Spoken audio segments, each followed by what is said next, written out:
معزز احترام وقصي সম্মানিত মুসলিম کرام পর্দার অন্তরালে সম্মানিত মা এবং বোনেরা রব্বুল আলামিনের দরবারে শুকর এবং সুজুদ জ্ঞাপন করছি যিনি আমাদেরকে সালাতুল জুমা আদায় করার জন্য আল্লাহর মসজিদে আসার এবং বসার তৌফিক দান করেছেন। সে মহান রব্বুল আলামিনের কালিমাত শুকর আদায় করি একবার বলি আলহামদুলিল্লাহ। লাখো কোটি তার চেয়ে বেশি বেশি দরুদ এবং সালাম সৃষ্টি করেন প্রধান আকর্ষণ শামসুল হিদায়া শামসুল জাহা বদরুল দুজা সাদুল উলা কাহুল ওয়ালা হাবিবে খুদা হুজুর আকরাম নূরে মুজাসসাম সাইয়্যিদুনা নবিয়ুনা শফিউনা হযরত মুহাম্মদ মুস্তাফা সাল্লাল্লাহু আলাইহি ওয়াসাল্লাম। প্যারে হাজিরিন, প্রত্যেক ইমানদার মুসলমানের উপর কোরআন এবং হাদিসের যতদূর জ্ঞান অর্জন করা জরুরি, আবশ্যক, যতদূর জ্ঞান অর্জন করলে একজন মুমিন মুসলমানের উপর আল্লাহ তাআলা যে হুকুম, যে বিধিবিধান দিয়েছেন সেগুলো সঠিকভাবে সুন্দরভাবে আদায় করা সম্ভব। ততদূর পর্যন্ত ইলমে দ্বীন অর্জন করা প্রত্যেক মুসলমানের উপর এটা ফরজ। বড় আলিম কিংবা বড় মুফতি হওয়া এটা সকলের জন্য ফরজ না, কিন্তু দ্বীনের মৌলিক জ্ঞান যতদূর জানলে আপনি আল্লাহর আবশ্যকীয় বিধান, আল্লাহ তাআলা যেগুলো আমার আপনার উপর অবধারিত করে দিয়েছেন সেগুলো পালন করা সম্ভব, ততদূর জ্ঞান অর্জন করা আমাদের উপর ফরজ। ততদূর জ্ঞান প্রত্যেক মুসলমান ইমানদার তার সন্তানদেরকে দেওয়া ফরজ। কারণ আমার সন্তান, আপনার সন্তান, তাকে আমি যে শিক্ষা দিই, যে পথে পরিচালিত করি, সে শিক্ষাই গ্রহণ করবে। সন্তানের প্রাথমিক শিক্ষা এটা যেহেতু পিতা মাতার উপর দায়িত্ব, তাকে দ্বীনের যতটুকু জ্ঞান আমার আপনার জন্য ফরজ, সন্তানকে ততদূর শিক্ষা দেওয়া পিতা মাতার উপর সেটা ফরজ।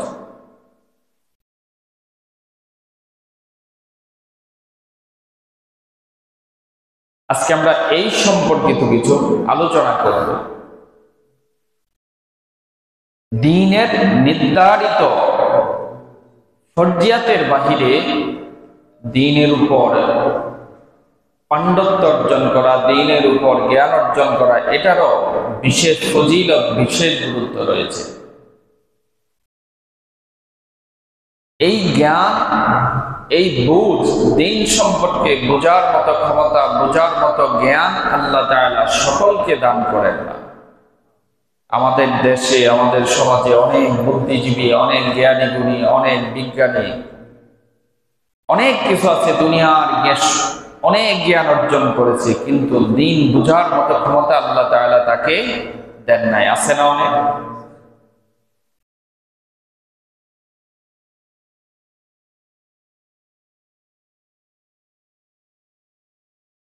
দ্বীন বুঝার মতো ক্ষমতা, দ্বীনকে মানার মতো ক্ষমতা, এটা আল্লাহ তাআলার বিশেষ একটা নিয়ামত।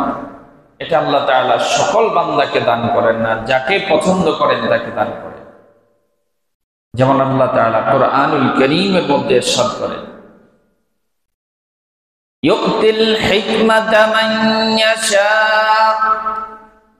ومن يؤت الحكمة فقد أوتي خيرا كثيرا وما يذكر إلا أولو الألباب।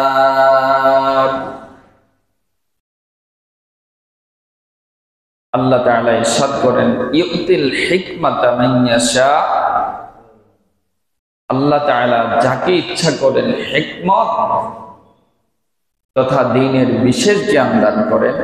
ওয়ামান ইউতাল হিকমাতা ফাকাদ উতিয়া খায়রান কাসীরা, আর আল্লাহ তাআলা যাকে হিকমত তথা দ্বীনের বিশেষ জ্ঞান দান করে দুনিয়ার সবচেয়ে বেশি কল্যাণ, দুনিয়ার সবচেয়ে বেশি নিয়ামতের অধিকারী ওই বান্দাকে আল্লাহ তাআলা করলেন।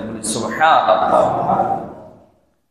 আয়াতের ব্যাখ্যা করতে গিয়ে এখানে হিকমত দ্বারা কি উদ্দেশ্য, কোন জ্ঞানটা উদ্দেশ্য, আয়াতের ব্যাখ্যা করতে গিয়ে উলামায়ে কেরাম বলেন, ইউতিল্লাহুল ইসাবাতা ফিল কওলি ওয়াল ফি'লি মান ইয়াশাউ মিন ইবাদিহি। হিকমত দ্বারা এখানে উদ্দেশ্য হচ্ছে আল্লাহ তাআলা যাকে কথাবার্তা, কাজকর্ম সব কিছুর মধ্যে কোনটা সঠিক, কোনটা সত্য, কোনটা আল্লাহ তাআলার পছন্দনীয় সেটা বোঝার মতো যোগ্যতা, ক্ষমতা যাকে দান করেন, এটাই হচ্ছে হিকমত। আইয়ুতিল্লাহুল ইসাবাতা, সঠিক সত্যটা বোঝার মতো যাকে দান করেন, ফিল কওলি ওয়াল ফি'লি, কথাবার্তা, কাজকর্ম সকল কিছুর ক্ষেত্রে যাকে আল্লাহ তাআলা সত্য সঠিকটা বোঝার মতো ক্ষমতা দান করেন। ওয়ামান আন'আমা আল্লাহু আলাইহি বিযালিক ফাকাদ আ'তাহু খায়রান কাসীরা। আমরা দুনিয়াতে যাদের দালান কোঠা বেশি, জায়গা জমি বেশি, তাকে সবচেয়ে সম্পদশালী, ধনী ব্যক্তি, ধনাঢ্য ব্যক্তি বলে মনে করি। আল্লাহ তাআলা বলেন, যাকে আল্লাহ তাআলা দ্বীন বুঝার মতো যোগ্যতা, ক্ষমতা, এই গুণ যে বান্দাকে আল্লাহ তাআলা দান করেছেন, ওই লোকটা হচ্ছে সবচেয়ে ধনাঢ্য ব্যক্তি, সবচেয়ে ধনী ব্যক্তি। বলি সুবহানাল্লাহ।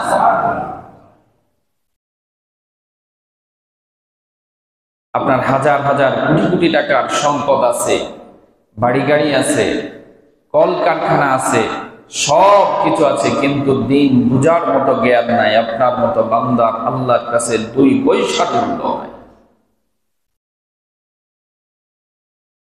আপনার দুনিয়ার কোনো সম্পদ নাই, কোন রকম পেট গুজার মতো একটু জায়গা আছে, দিনের খাবার, দিনের উপার্জন করে কোন রকম ক্ষুধা নিবারণ করেন, কিন্তু আল্লাহর ভয় আপনার হৃদয়ে বেশি। আপনি যা বলেন, বলার সময় আল্লাহর সন্তুষ্টির কথা বিবেচনা করে বলেন। আপনার প্রত্যেকটা কাজ করার সময় আল্লাহ তাআলা আমার কাজের উপর সন্তুষ্ট কি অসন্তুষ্ট সেটা চিন্তা করে করেন। আল্লাহর কাছে সবচেয়ে দামি, ধনী, ধনাঢ্য ব্যক্তি হচ্ছেন আপনি। সুবহানাল্লাহ। ওয়ামান আন'আমা আল্লাহু আলাইহি বিযালিক ফাকাদ আ'তাহু খায়রান কাসীরা।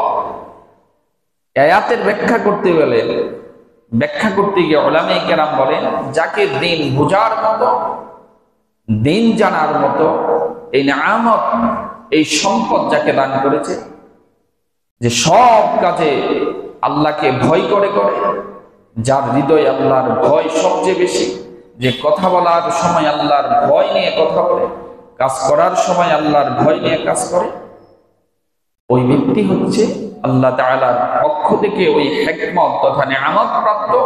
আর যাকে আল্লাহ তাআলা এই ক্ষমতা যত বেশি দিয়েছেন, সে আল্লাহ তাআলার সবচেয়ে বেশি নিয়ামতের অধিকারী। এজন্য অর্থ সম্পদ, ক্ষমতার দিক থেকে দুর্বল ব্যক্তি, কিন্তু আল্লাহর ভয় যার হৃদয়ে আছে, তাকে কখনো অবহেলা, অস্বীকার করার কোনো সুযোগ নাই।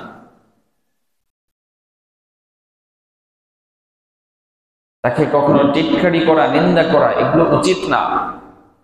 কারণ বুঝতে হবে, ওই লোকটা আমার চেয়ে অগ্রগামী, ওই লোকটা আমার চেয়ে আল্লাহর কাছে বেশি পছন্দনীয়।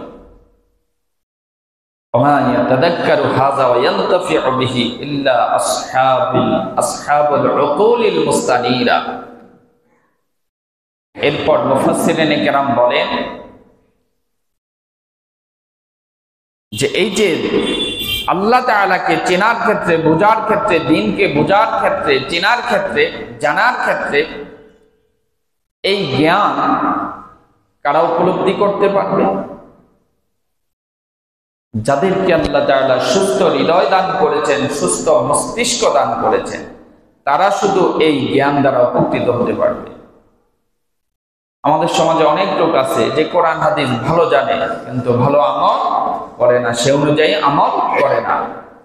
শুধু জানলে হবে না, যাকে আল্লাহ তাআলা সুস্থ হৃদয় সুস্থ মস্তিষ্ক দান করেছেন সে কোরআন হাদিসের জ্ঞান অনুযায়ী নিজের জীবনকে বাস্তবায়ন করার চেষ্টা করবে। তাহলে সম্মানিত হাজিরিন, আয়াত থেকে আমরা কি জানতে পারলাম? দুনিয়ার মধ্যে আল্লাহ তাআলার পক্ষ থেকে সবচেয়ে বড় নেয়ামত, প্রভূত কল্যাণের অধিকারী ওই ব্যক্তি যার মধ্যে দ্বীনের জ্ঞান আছে, দিন বুঝার মতো, দিনকে মানার মতো ক্ষমতা যার মধ্যে বেশি আছে। এখন আমরা সব কাজে দিনকে বেশি দূরে ঠেলে দেই, দুনিয়াকে বেশি প্রাধান্য দেই। আমাদের ব্যক্তি জীবনের ক্ষেত্রে যেমন, সন্তানদের ক্ষেত্রে আমরা তেমন উদাসীন। আমাদের মুসলমানদের এখন অনেক সন্তান আছে, আজ থেকে 10-15 বছর 20 বছর আমার বয়সী যারা, তারা তো দেখছেন, আমার চেয়েও যারা বেশি বয়স্ক তারা খুব ভালোভাবে দেখেছেন। আজ থেকে 10-15-20 বছর আগে যখন সকালবেলা রাস্তা দিয়ে মানুষ হেঁটে যেত, প্রত্যেকটা ঘর থেকে কোরআন তেলাওয়াতের শব্দ শোনা যেত, ঠিক কিনা? আর এখন অনেক অসংখ্য মুসলমানের সন্তান আছে, দুনিয়ার অনেক জ্ঞান, অনেক চালাকি, অনেক কূটনীতি সব কিছু জানে কিন্তু কোরআন পড়তে পারে না। একজন মুসলমান কোরআন পড়তে পারেন না, আপনার মতো হতভাগা দুর্ভাগা পৃথিবীর জমিনে আর কেউ না। দুনিয়ার প্রয়োজনে কত কঠিন, কত শক্ত, কত ভারী, কত ঝুঁকিপূর্ণ কাজ আমরা শিখতে পারি, শুধু কোরআন শিক্ষার ক্ষেত্রে সবচেয়ে বড় সমস্যা। নিজেও শিখে না, নিজের সন্তানদেরকে কোরআন শিক্ষা দেওয়ার জন্য চেষ্টা করি না। সন্তানকে দুনিয়ার শিক্ষায় শিক্ষিত করার জন্য হাজার হাজার টাকা ব্যয়, কত শ্রম, কত অর্থ, কিন্তু যেটা শিক্ষা না দিলে কাল কিয়ামতের ময়দানে আল্লাহর কাঠগড়ায় দাঁড়াতে হবে, সেই কোরআন, সে নামাজ, সে হাদিস শিক্ষা দেওয়ার জন্য আমাদের এত চেষ্টা, এত সাধনা নাই। আছে অনেক জায়গায় মুক্তবের হুজুর ঠিক মতে মাসিক বেতনও পায় না, ঠিক কিনা বলে? কিন্তু প্রাইভেট পড়ায় 2000-1500, সেটা কি বাকি থাকে? কিন্তু আপনার ওই 1500-2000-5000 টাকা খরচ করে যে বিষয়ে সন্তানকে আপনি জ্ঞান দেওয়ার জন্য চেষ্টা করেন, সেটা দেওয়ার জন্য কি আল্লাহর কাছে জবাবদিহি করতে হবে? কিন্তু কোরআন শিক্ষা দেওয়ার জন্য জবাবদিহি করতে হবে। সম্মানিত হাজিরিন, এজন্য আমরা, এর মানে এই নয় যে আপনারা সবাই সব সন্তানগুলোকে মাদ্রাসায় ভর্তি করিয়ে দেন, সবাইকে আলেম বানান না। ডাক্তারের প্রয়োজন আছে, ইঞ্জিনিয়ার প্রয়োজন আছে, সকল জ্ঞান অর্জন করার প্রয়োজন আছে, কিন্তু আপনার সন্তানকে আপনি কোরআনের শিক্ষা দিতেই হবে। যতদূর পর্যন্ত জানলে সে নামাজ পড়তে পারে, কোরআন পড়তে পারে, হাদিস পড়তে পারে, ইসলামের মৌলিক বিধিবিধানগুলো, রোজা, হজ, যাকাত, এই সমস্ত বিষয়গুলো পালন করতে পারে, লালন করতে পারে, ততদূর জ্ঞান দিতে হবে। আলহামদুলিল্লাহ, আমাদের দেশের জন্য সৌভাগ্য, একটা শিক্ষা ব্যবস্থা, নুরানি শিক্ষা ব্যবস্থা, এটা আমাদের দেশের মধ্যে একটা বিপ্লব তৈরি করে দিয়েছে। নুরানি শিক্ষা ব্যবস্থার কারণে ছোট ছোট কচি কচি সন্তানদেরকে এই শিক্ষা ব্যবস্থার মাধ্যমে কোরআন, হাদিস এবং ইসলামের জরুরি জ্ঞানগুলো খুব অল্প বয়সে তাদেরকে শিক্ষা দেওয়া সম্ভব। কিন্তু আমাদের দেশে কিছু কিছু ব্যক্তি নুরানি মাদ্রাসা বেশি হওয়ার কারণে অ্যালার্জি শুরু হয় যে আরে ঘরে ঘরে নুরানি মাদ্রাসা, বাড়িতে বাড়িতে, তো এটা তো তোমার করাই লাগবে, এটা তো একটু এখন তো দেরি। আমি তো বলি যে তোমার প্রত্যেক মুসলমানের ঘরে এই নুরানি মাদ্রাসা জরুরি। তোমার সন্তান, আমার আপনার সন্তানের শিক্ষায় তো এটা দিয়ে হইতে হবে। অনেক সময় নুরানি বাচ্চাদেরকে দেখলে যখন মাদ্রাসার মধ্যে যায় তখন তাদেরকে নিয়ে উপহাস করে না? আপনি কাদেরকে নিয়ে উপহাস করেন চিন্তা করেন? ওই সমস্ত নুরানি মাদ্রাসার বাচ্চারা যারা হাতের মধ্যে কোরআন শরীফ নিয়ে হাদিসের বই নিয়ে যখন মাদ্রাসার দিকে রওনা হয়, তাদেরকে আল্লাহ তাআলা কত মর্যাদা দেন, আর আপনি তাদেরকে নিয়ে উপহাস করেন জানেন? সিয়াসের অন্যতম দুটি কিতাব জামিআ তিরমিজি এবং সুনান আবি দাউদের কিতাবুল ইলম যে হাদিস দিয়ে শুরু হয়েছে, হাদিসের বর্ণনাকারী কাসির ইবনে কাইস তিনি বলেন যে আমি আল্লাহ রাসূলের সাহাবী হযরত আবু দারদা রাদিয়াল্লাহু তাআলা আনহুর সাথে দামেস্কের একটা মসজিদের মধ্যে বসা ছিলাম। দামেস্ক কোথায় জানেন? সিরিয়াতে। ফাজাআহু রাজুল ফাকালা ইয়া আবু দারদা ইন্নী জি'তুকা মিন মদিনাতির রাসূল সাল্লাল্লাহু আলাইহি ওয়াসাল্লাম। কাসির ইবনে কাইস বলেন যে আমি আবু দারদা রাদিয়াল্লাহু তাআলা আনহুর সাথে দামেস্কের একটা মসজিদে বসা ছিলাম। এমত অবস্থায় এক ব্যক্তি এসে বললেন, ইন্নী জি'তুকা মিন মদিনাতির রাসূল, যে আমি রাসূলের মদিনা থেকে তোমার কাছে এসেছি। মদিনা থেকে সিরিয়ার দামেস্কের দূরত্ব কত? কয়েক হাজার কিলোমিটার, কয়েক হাজার কিলোমিটার। ওই ব্যক্তি বলেন,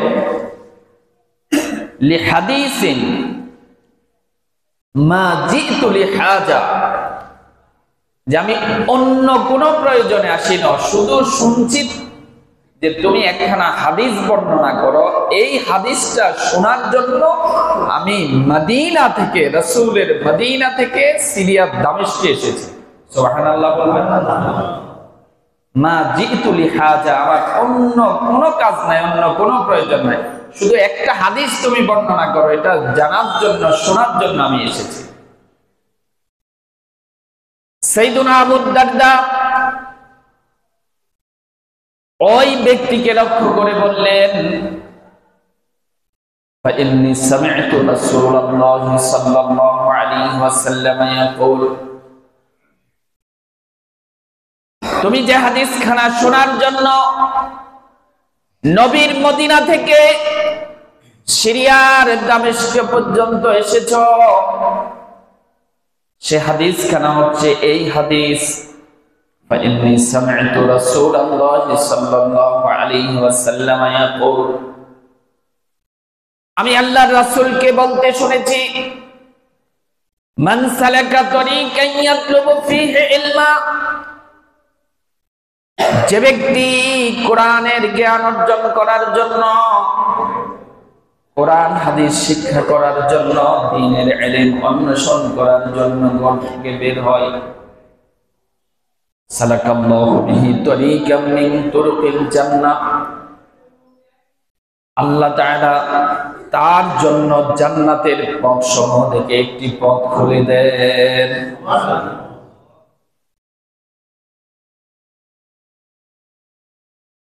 শুধু তাই নয়, তাই নয়, ওয়া ইন্নাল আলিমা লা ইস্তাগফিরু লাহু মান ফিস সামাওয়াতি ওয়াল আরদ, কোন ব্যক্তি দ্বীনকে জানার জন্য, কোরআন হাদিস জানার জন্য যখন বের হয়,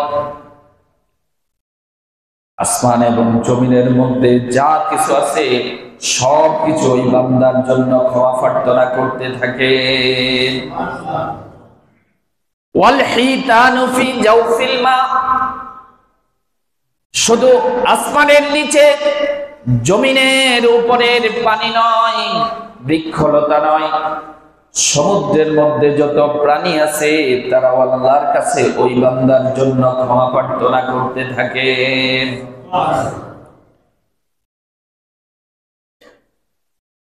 وَإِنَّ الْمَلَائِكَةَ لَتَضَعُ أَجْنِحَتَهَا رِدًا لِطَالِبِ الْعِلْمِ, আল্লাহ রাসূল বলতেছেন যে শুধু আসমান এবং জমিন আর সমুদ্রের জলরাশিতে যেই সমস্ত প্রাণীরা বসবাস করে তারা শুধু ক্ষমা চান নাই, ওই ছোট্ট ছোট্ট কচি কচি বাচ্চারা যখন কোরআন নিয়ে, হাদিসের বই নিয়ে নুরানি মাদ্রাসার দিকে ছুটে আসে, তাদের সম্মানে আল্লাহ তাআলা আসমান থেকে ফেরেশতা পাঠিয়ে দেন, ওই ফেরেশতাগুলো তাদের ডানাগুলো ওই বাচ্চাদের পায়ের নিচের মধ্যে বিছিয়ে দেন। বলি সুবহানাল্লাহ। আপনি কিভাবে ওই সমস্ত নুরানি বাচ্চাদেরকে দেখে উপহাস করেন, যাদের জন্য আল্লাহ রহমতের ফেরেশতারা তাদের ডানাগুলো বিছিয়ে দেয়? আপনার ভিতরে যদি এই জ্ঞান না থাকে, আপনি তো তাকে কোলে তুলে নিয়ে তার হাতে খাবার তুলে দিয়ে তাকে সম্মান দেওয়া উচিত। যে দুর্ভাগ্য, আমি এই জ্ঞান অর্জন করতে পারি না। আল্লাহ তাআলা তাকে কবুল করেছে, এই জন্য সে কোরআন এবং সুন্নাহর এই জ্ঞান শিক্ষা করার জন্য এই কচি বয়সে মাদ্রাসার দিকে ছুটে আসছে।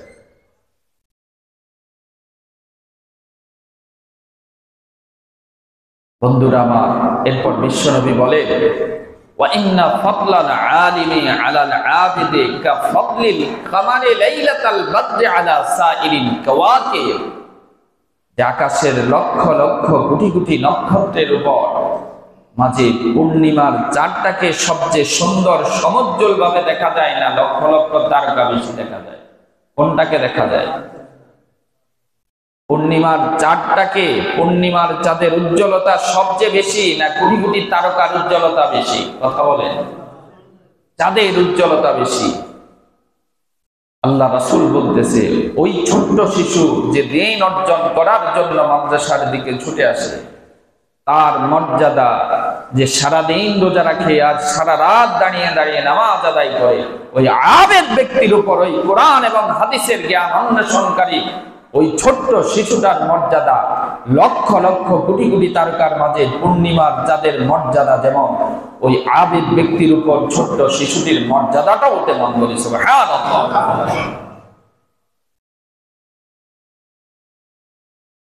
এজন্য কখনো মাদ্রাসার বাচ্চাদেরকে নিয়ে উপহাস করবেন না। পারলে কোলে তুলে নিবেন, আদর দিবেন,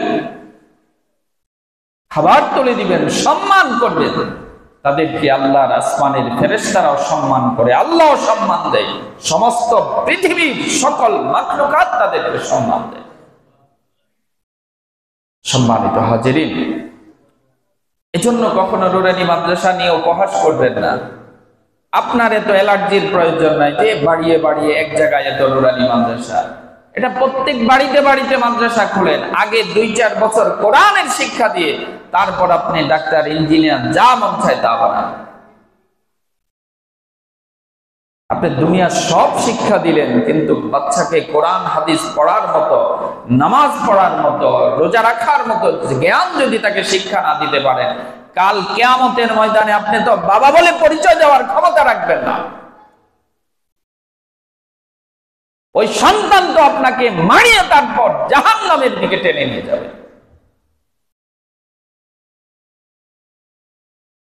এত সহজ। ভাইরা আমার, একটা সন্তানকে যদি আপনি দ্বীনের শিক্ষা দেন, দুনিয়াতেও বেশি আপনি সম্মানিত। আচ্ছা বলেন তো, কয়জন আলেম ছোট হোক আর বড় হোক পিতামাতাকে বৃদ্ধাশ্রমে পাঠায়? এমন দৃষ্টান্ত বাংলাদেশে কয়টা আছে? কিন্তু এদেশে হাজার হাজার উচ্চ শিক্ষিত আছে, যাদেরকে দেশ বিদেশের সকল উচ্চ শিক্ষায় শিক্ষিত করে পিতামাতা সর্বস্ব ত্যাগ করেছে। ওই সমস্ত সন্তানরাই পিতামাতাকে বৃদ্ধাশ্রমে নিক্ষেপ করে, ঠিক কিনা বলেন? ওই সমস্ত সন্তানরাই পিতামাতাকে, বৃদ্ধ পিতামাতাকে বাড়িতে রেখে নিজ স্ত্রী সন্তানদেরকে নিয়ে ফুর্তিতে জীবন যাপন করে। দুনিয়াতেও আপনি কোরআন হাদিসের শিক্ষা যদি না থাকে, ওই সন্তান থেকে যেমন ভালো কিছু আশা করতে পারবেন, কাল কিয়ামতে ওই সন্তান আপনার জন্য কোনো কাজে আসবে না। কোরআন হাদিসের জ্ঞান দেন, দুনিয়াতেও আপনার সন্তান দ্বারা উপকৃত হবে, আপনাকে সম্মান দিবে, কাল কিয়ামতের ময়দানও আপনার জন্য নাজাতের জারিয়া হয়ে যাবে। সুনান ইবনে মাজার মধ্যে এসেছে, হাদিস খানা মিসকাতের মধ্যে নকল করা হয়েছে। সাইয়্যিদুনা আবু হুরায়রা রাদিয়াল্লাহু তাআলা আনহু ইরশাদ করেন, قال رسول الله صلى الله عليه وسلم, নবী মুহাম্মদুর রাসূলুল্লাহ সাল্লাল্লাহু আলাইহি ওয়াসাল্লাম ইরশাদ করেন, ইন্না মিম্মা ইয়ালহাকুল মুমিনা মিন আমালিহি ওয়া হাসানাতি বা'দা মাউতি। মুমিন বান্দা, ইমানদার ব্যক্তি তার মৃত্যুর পর যে সমস্ত নেক কাজ, ভালো কাজের প্রতিদান তার নিকট পৌঁছতে থাকবে। ইমানদার ব্যক্তি তার মৃত্যুর পরও যে সমস্ত কাজের সওয়াব, পুণ্য, নেক তার কাছে পৌঁছতে থাকবে, এটা অটো যেতেই থাকবে, যেতেই থাকবে। সে বিষয়ে বিশ্বনবী সাহাবীদেরকে, উম্মতদেরকে জানিয়ে দিচ্ছেন, ইলমান আল্লামাহু ওয়া নাশারা, এমন জ্ঞান, দ্বীনের এমন জ্ঞান যা সে অর্জন করেছে এবং মানুষের মাঝে ছড়িয়ে দিয়েছে। যতদিন পর্যন্ত তার এই জ্ঞান দ্বারা মানুষ উপকৃত হবে, ততদিন পর্যন্ত তার কাছে সওয়াব পৌঁছতে থাকবে। আপনি একজন আলিম হয়ে, যেমন আমাদের দক্ষিণ কুমিল্লা নয়, বাংলাদেশ নয়, সারা বিশ্বে একজন সুনামধন্য সুখ্যাত আলেম দ্বীন মরহুম মাগফুর মুস্তাফা হামিদি রাহমাতুল্লাহ আলাইহি, এই এলাকার মানুষ বাড়ির গরু তো গাঁটার ঘাস খায় না, এজন্য হয়তো আপনারা কম চিনতে পারেন। আমরা সার্সিনায় পড়ালেখা করার কারণে ওনাকে খুব ভালোভাবে চিনি। এত বড় বড় আলেম হুজুরের কথা যখন এখনো আলোচনা হয়, স্তম্ভিত হয়ে যায়, চোখ থেকে পানি চলে আসে। আমরা সার্সিনাতে যখন পড়ালেখা করতাম, ওস্তাদদের মুখে যাদের গল্প সব সময় শুনতাম, তার একটা জ্বলন্ত দৃষ্টান্ত হচ্ছে আপনাদের এই এলাকা আল্লামা মুস্তাফা হামিদি রাহমাতুল্লাহ আলাইহি।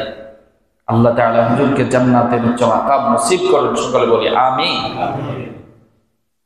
হুজুর ইলমে দ্বীনের যে খেদমত করেছে, যত হাজার হাজার লক্ষ লক্ষ ছাত্র তৈরি করেছে, এদের দ্বারা যত ছাত্র তৈরি হবে, তাদের থেকে যত ছাত্র তৈরি হবে, ইলমে দ্বীনের খেদমতের কারণে কিয়ামত পর্যন্ত হুজুরের কবরের মধ্যে আল্লাহ তাআলা সওয়াব পাঠাতে থাকবে। ইলমান আল্লামাহু ওয়া নাশারা, এমন জ্ঞান যা অর্জন করেছে এবং মানুষের মাঝে ছড়িয়ে দিয়েছে, সে জ্ঞানের সওয়াব আল্লাহ তাআলা মৃত ব্যক্তির মৃত্যুবরণের পরও তাদের কাছে যেতে থাকবে। ওয়ালাদান সালিহান তারাকা, এমন নেককার সন্তান যাদেরকে আপনি দ্বীনের শিক্ষা দিয়েছেন, এবং নেককার সন্তান যদি দুনিয়ার মধ্যে থাকে, তাহলে মৃত্যুর পর ওই ব্যক্তির আমলনামায় ওই নেককার সন্তানের সবগুলো সওয়াব আল্লাহ তাআলা পাঠিয়ে দেন। ওয়ালাদান সালিহান তারাকা, আপনি নেককার সন্তান যদি দুনিয়ায় রেখে যেতে পারেন, সে যত ভালো কাজ করবে তার সওয়াব আপনার কাছে পৌঁছতে থাকবে। এখন যে কোরআন আর হাদিস জানে না, যাকে আপনি কোরআন শিক্ষা দিলেন না, সে আপনার কবরের সামনে দাঁড়ায় পড়বে কি? আপনার কবরের পাশে আপনার বাড়িতে ঢাক দোল বাজাইয়া ফুর্তি করবে, আমল করবে। ওইখানে ফেরেশতারাও আপনার কবরের মাঝে আপনাকে দিয়ে ঢাক দোল পিটাইবে। ওয়ালাদান সালিহান তারাকা, নেককার সন্তান যদি দুনিয়াতে রেখে যেতে পারেন, তার সওয়াব, তার প্রত্যেকটা ভালো কাজের সওয়াব আপনার কাছে পৌঁছতে থাকবে। ওয়া মাসজিদান বানা, আপনি যদি মসজিদ নির্মাণ করতে পারেন, মসজিদ কাজে নির্মাণের কাজে যদি সহযোগিতা করে যান, এই মসজিদে যত মানুষ যত ভালো কাজ করবে, তার সওয়াব আপনার আমলনামায় যেতে থাকবে। ওয়া বাইতান লিবনে সাবিল বানা, আপনি যদি বাড়িতে মুসাফিরখানা, সরাইখানা নির্মাণ করেন, যে প্রতিটা মুসাফিররা আপনার বাড়িতে যাওয়ার সময় যদি কেউ গন্তব্যে যাওয়ার পথে আপনার বাড়িতে যদি বিশ্রাম করার সুযোগ থাকে, তার সওয়াব কিয়ামত পর্যন্ত পৌঁছতে থাকবে। ওয়া নাখরান আজরা, আপনি যদি কূপ বা ঝর্ণা খনন করে দিয়ে যেতে পারেন, এটা থেকে যত মানুষ উপকৃত হবে, আপনার সওয়াব পৌঁছতেই থাকবে। এখন তো আমরা অনেকে আছি যে যদি আর্সেনিক মুক্ত টিউবওয়েল বসাই, তাহলে পানি নিতে প্রতিবেশীকে দেয় না। এটা একটা নিকৃষ্ট ভিন্ন কাজ, অথচ এটা সাদকায়ে জারিয়ার একটা অন্যতম বিষয়। নাহরান আজরা, আপনি মানুষের ব্যবহারের জন্য পানির ব্যবস্থা করেন, পুকুর হোক, ঝর্ণা হোক, টিউবওয়েল হোক, এটা মানুষের জন্য উন্মুক্ত করে দিবেন। এটাও সাদকায়ে জারিয়ার একটা অন্যতম মাধ্যম। এর সওয়াব আপনার মৃত্যুর পরেও সব সময় অনবরত আপনার কাছে পৌঁছতে থাকবে। বলি সুবহানাল্লাহ।